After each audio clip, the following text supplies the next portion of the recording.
3장에서는 세례 요한의 등장과 예수님의 또 등장이 기록됐습니다. 1절부터 4절까지 말씀을 보면 세례 요한이 등장하는 것이 나오고 있습니다. 당시 말라기 선지자 이후에 400년 동안 하나님 말씀이 끊어졌었고, 그리고 많은 백성들이 신앙생활이 나태와 안일로 일관한 상태였는데, 그래도 메시아를 기다리고 있었던 그 사람들에게 갑자기 이제 이 세례 요한이 등장하게 된 것입니다. 그때라는 말은 1절에 그때 세례 요한이 이르러 유대 광야에서 전파하여 말하되, 그때라는 말은 디베르 가이사 통치 15년 이 세례 요한이 임하게 됐는데, 이 세례 요한은 원래 제사장 가문, 아버지가 제사장 사가랴고 아비야 반열의 제사장이었습니다. 그리고 엘리사벳은 아론의 자손이었습니다. 그런 가족인데, 이분들이 정말 경건한 그런 부모였고, 어려서부터 자식이 없어서 기도하는 가운데 하나님의 그 예고로 인해서 노년에 얻은 아들이 세례 요한입니다. 그 세례 요한은 경건한 부모 밑에서 태어난 그런 자녀였고, 어려서부터 하나님의 계명과 율례를 배웠습니다. 그러면서 이제 사역을 했는데, 세례 요한은 구약 시대의 마지막 구약 시대를 마감하는 그런 선지자로서 사역을 하게 된 것입니다. 그래서 세례 요한이 이렇게 나타나는데, 그는 유대 광야에서 전파하기 시작했는데, 광야에서 생활하면서 낙타 털옷을 입고 허리에 가죽들을 띠고 음식은 메뚜기와 석청을 먹었습니다. 그러면서도 많은 사람들에게 세례를 베푸는 세례 사역을 했습니다. 요단강에서 세례를 이렇게 주는데, 그 회개의 세례를 베풀었던 것입니다. 회개하라, 천국이 가까웠느니라 그랬습니다. 회개라고 하는 것은 메타노에우라고 헬라어로 표현되는데, 생각을 바꾸는 것입니다. 하나님 향하여 뉘우치는 것이고, 방향을 전환하는 것이고, 자기를 부정하는 것이고, 자기를 청소하는 것입니다. 그래서 지금까지 그렇게 왔던 모든 삶을 완전히 바꾸는, 그렇게 해야만 천국에 갈 수 있다는 것이죠. 천국은 하나님의 나라를 말하고 있는 것이고, 이제 이 사실을 전하면서 많은 사람들이 회개하고 이 세례 요한의 인도에 따라서 요단강에서 세례를, 침례를 받았습니다. 침례라고 그럽니다. 강물 속에 들어갔다. 이렇게 세례 요한이 사역이 됐는데, 그는 원래 3절에 보면 선지자 이사야를 통해서 말씀하신 자라, 광야에 외치는 자의 소리가 있어 이르되 너희는 주의 길을 준비하라, 그가 오실 길을 곧게 하라. 그래서 광야에 외치는 소리로서 사역을 했고, 그리고 광야 사람처럼 이렇게 그는 검소하게 그렇게 생활했으며, 또한 그는 자기 자신의 위치를 정확하게 파악한 겸손한 사람이었습니다. 그래서 메시아 예수님의 사역을 위해서 준비하는 사역. 이때 세례 요한의 나이는 30살입니다. 예수님보다 6개월 먼저 태어나서 아주 젊은 청년인데, 젊은 청년이 회개의 운동을 일으킨 겁니다. 그러니까 온 유대 나라가 지금 다 엄청난 그런 것이 되고, 그러면서 그는 내 뒤에 오시는 분은 나보다 능력이 많은 분이다 하면서 회개의 세례를 베풀었던 것입니다. 또한 그는 담대한 사람이었어요.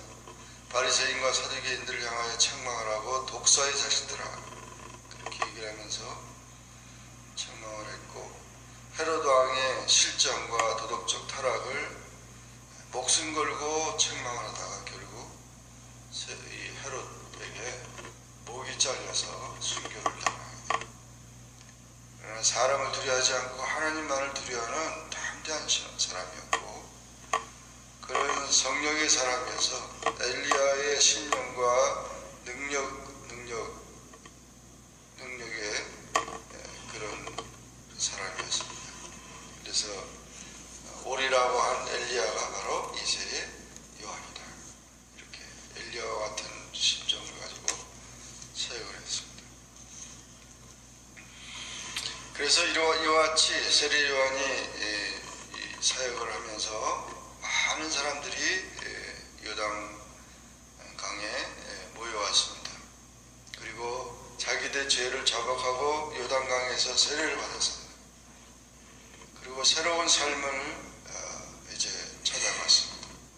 이런 운동이 일어나니까 그 바리새인과 사두개인들이 그 현장을 가서 찾아보는 겁니다. 그 많은 사람들이, 너무 많은 사람들이 몰려오니까 도대체 이게 뭔가 그러고, 이 바리새인과 사두개인들은 어떤 사람들이냐면, 바리새파, 그 당시에 종교 지도자들이 바리새파, 사두개파, 에세네파 이렇게 세 파가 나눠져 있는데, 바리새파는 BC 167년경부터 섬겨져서 그 회당 중심으로, 그들이 율법 중심으로 신앙생활하는 사람들입니다. 장로들의 유전을 귀하게 여기고, 대부분 중류층에 속한데 이들은 그 율법자들이라고 해서 결국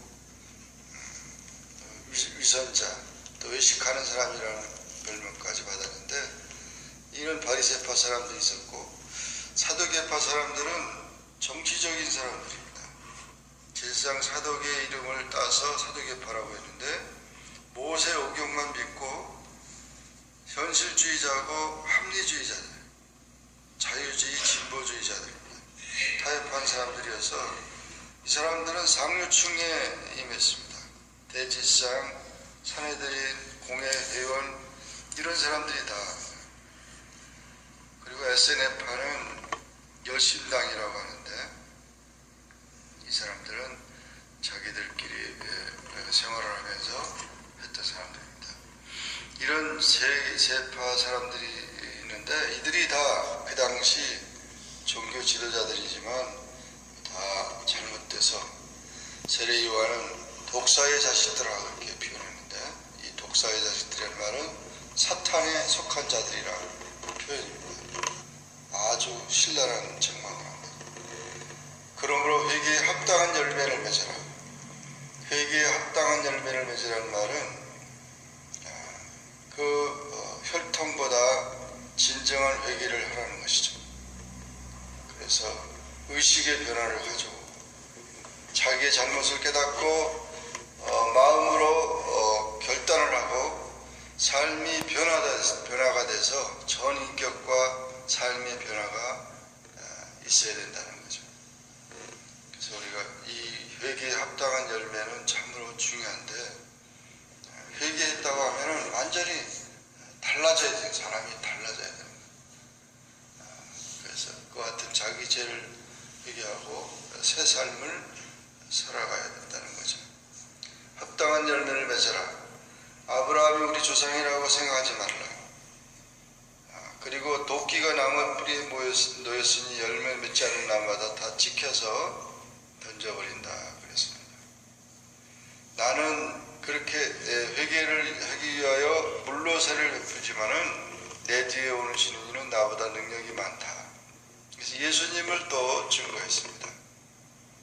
세상 죄를 지고 가는 하나님의 어린 양이라고 이제 증거했고, 또 이렇게 알곡과 쭉정이를 심판하는 그런 분으로 예수님을 소개했습니다. 13절 이하에 보면 이때 예수님께서도 이 현장에 보게 된 것입니다. 올 때 세례 요한은 세례를 받으려고 하니까 내가 당신에게 세례를 받아야 할 텐데 당신이 내게 어떻게 옵니까? 그러나 예수님께서는 이제 허락하라. 우리가 이와 같이 하여 모든 의를 이루는 것이 합당하니라 그랬습니다. 예수님께서는 죄가 없으심에도 불구하고 세례 요한의 세례를 받았던 것입니다. 그 유대인들은 원래 태어날 때부터 할례를 받았기 때문에 자기들이 그 혈통과 가문을 통해서 하나님의 백성이라고 그렇게 생각을 했지만, 세례 요한은 오히려 세례를 통해서 이 세례 운동을 통해서 변화시켰는데 새 삶을 의미하는데, 예수님께서 세례를 받았다는 사실은 결국 세례 요한의 사역을 인정해 준 것이고, 또 이 새 사역이 귀한 사역이라는 사실을 알려준 것입니다. 예수님은 죄가 없기 때문에 세례 받을 필요가 없는데도 그걸 받은 것입니다. 받고 나니까 하늘에서, 물에서 올라오실 때 하늘이 열리고 하나님의 성령이 비둘기같이 내려서 자기 위에 임하여 보시더니 하늘로부터 소리가 있어 말씀하시되 이는 내 사랑하는 아들이요 내 기뻐하는 자라 하셨다는 것입니다. 이것은 삼위일체를 보여주고 있어요. 하나님의 음성이 들렸죠. 비둘기 같은 성령이 임했죠. 예수님이 같이 계시는데, 그러니까 삼위일체라고 하는 말은 하나님, 예수님, 성령님이 다 동일하신 분이시고, 그 예수님 안에 하나님이 계시고 또 성령님이 계시면서 이렇게 사역을 하는 그런 모습이 되는 것입니다. 그래서 결국 이 예수님의 사역이 시작되는 것입니다. 세례 요한의 사역이 마치면서 율법시대의 종말을 구하면서 구약시대, 예수님의 사역이 신약시대 복음의 사역으로 시작이 되는 것입니다. 우리는 이 말씀을 보면서 세례 요한의 그 세례가 얼마나 귀중하다는 사실을 우리가 보게 되면서 회개가 신앙생활의 출발이며, 또 진정한 회개의 열매를 맺어야 우리가 구원을 받게 되고 하나님의 백성이 되고 나간다는 사실입니다. 유대인들이 할례를 받고 자기들이 그렇게 했다고 그걸 가지고 주장할 게 아니고 새로운 시대가 왔다는 것이죠. 그래서 이 세례가 중요한 것이다. 그래서 우리가 우리의 죄를 자복하고 회개의 열매를 맺어서 참된 하나님의 자녀로서 성결하고 빛된 생활을 해야 된다는 것을 보여주고 있습니다. 오늘도 우리는 이 말씀을 기억하면서 정말 이 회개 운동이 얼마나 중요하다는 사실, 개인과 또 가정과 또 사회의 모든 것이 변화되어 하나님을 찾는 그런 운동이 일어나야 된다는 것을 보여주고 있습니다. 이 일을 위해서 기도하고 우리 모두가 그런 마음을 갖고 살기를 주님의 이름으로 축원합니다. 기도하겠습니다. 주님 감사합니다. 마태복음 3장의 말씀을 통하여 세례 요한의 등장과 예수님의 공생의 사역의 시작의 말씀을 보았습니다. 세례 요한이 하나님의 보내심을 받아서 또 이렇게 많은 사람들, 또는 유대의 종교 지도자들인 바리새파, 사두개파 사람들, 또 예수님에까지 세례를 베풀면서 귀한 회개의 메시지를 전했습니다. 오늘날도 이렇게 참된 회개의 운동이 일어나지 않고는 하나님의 구원도, 하나님의 나라도 임하지 않습니다. 완전히 자신부터, 또 우리 가정부터, 우리 교회들부터 세상의 모든 것이 변화되어서 하나님께로 돌아와 빛되고 성결된 삶으로 하나님을 기쁘시게 하는 우리 모두가 되게 하여 주옵소서. 예수님의 이름으로 기도하옵나이다. 아멘.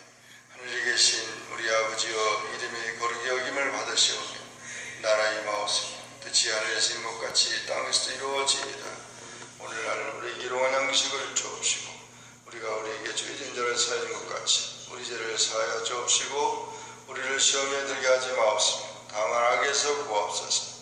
내게 나라와 권세와 영광이 아버지께 영원히 쌓옵나이다.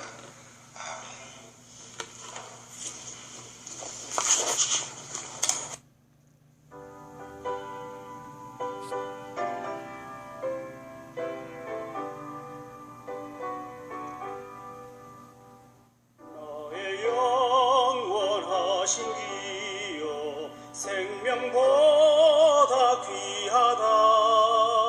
나의 갈 길 다가도록 나와 동행하소서.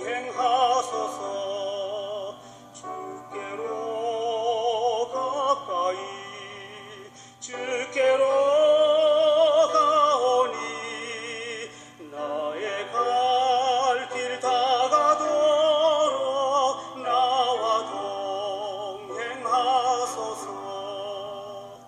세상 부귀 아닐 함과 모든 명예 버리고 험한 길을 가는 동안 나와 동행하소서.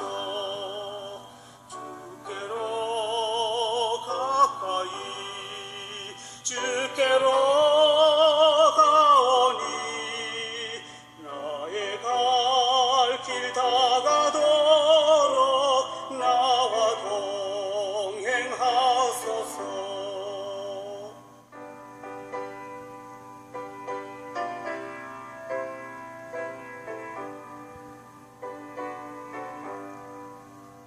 모든 걸쫙 지나가며 험한